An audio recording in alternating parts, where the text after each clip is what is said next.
Today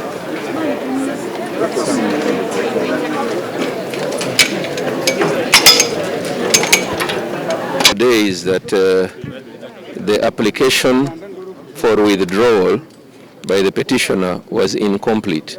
So they have asked that they want to complete their filing today.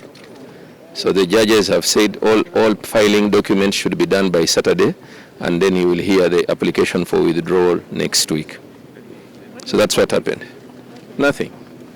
They were trying to file, they did not manage to file today. They have not finished their filing. They said they will finish by the end of today. So the judge said tomorrow and Friday we shall do the exchange of documentations, then we shall come back to the court next week. But is it a good thing on your side? It doesn't matter. We're just waiting for the case. We have not made any decision. We're just waiting for the court, which he has said will be next week. Bana NRM, bana Uganda mubere bavumu. Tuli wano ku kooti. Naye bana abajjayo omusango okusinziira ku tteeka baali badde balayidde nga eyawawaba ow'ekitiibwa Kyagulanyi alayidde era yalayidde. Naye ne looya amukiikirira yali badde naye alayidde naye teyalayidde. Bali wano ndowooza baleesebwa akatemba. Lwaki tebalayidde? Kubanga kiri mu mateeka, bakimanyi, kiri mu buwandiike. Njagala otwala omukisa okusaba balooya ba Kyagulanyi. Bannange mu balooya ba Honorable Kyagulanyi mugende mulayire muleete ekirayiro ekyo mwabadde mukimanyi muleme kwebuzaabuza. Honorable Kyagulanyi yakoze ogugwe nammwe mukole ogwammwe. Bambi simanyi bye yasoma. Bwe mba nkola omulimu gwe nasoma sitera kutwala lessons kuba taagusoma. Buli kyenkola nkimanyi nga lawyer.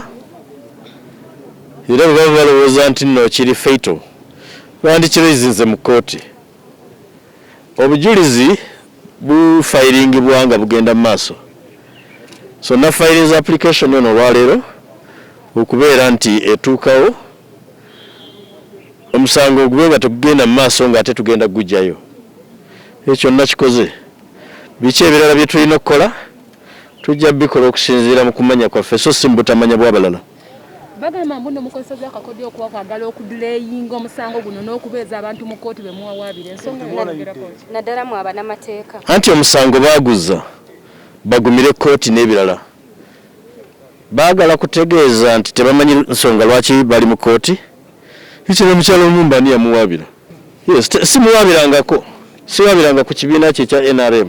We are aware of some processes that are going to be undertaken by the Honourable Court and by the respondents in the event that they wish to make replies to that, and we'll seek your directions in that before we go back to the petition.